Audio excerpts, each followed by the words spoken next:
তাইলে যারা আমাদের দেশের হইয়াও চীনের দালালি করে এরা আমাদের লোক নাকি চীনের সেই নাস্তিকদের লোক? যারা আমাদের দেশের হইয়াও ভারতের দালালি করে এরা আমাদের লোক না হিন্দুত্ববাদীদের দালাল? যারা আমাদের দেশের হইয়া আমেরিকার দালালি করে এরা মুসলমানদের দলের লোক নাকি আমেরিকার দালাল? আমরা কার দালাল? কথা কয় না রে? আমরা কার দালাল? আমরা আমেরিকার দালাল, আমরা ভারতের দালাল, আমরা চীনের দালাল, আমরা রাশিয়ার দালাল। আমরাও দালালি করি, তবে কার দালালি চলবে? কার?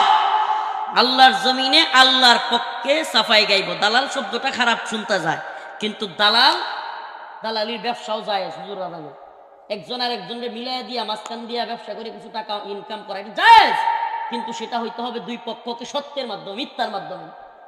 মিথ্যা দিয়ে উল্টা পাল্টা বুঝাইয়া এটা হবে না। তো আমরা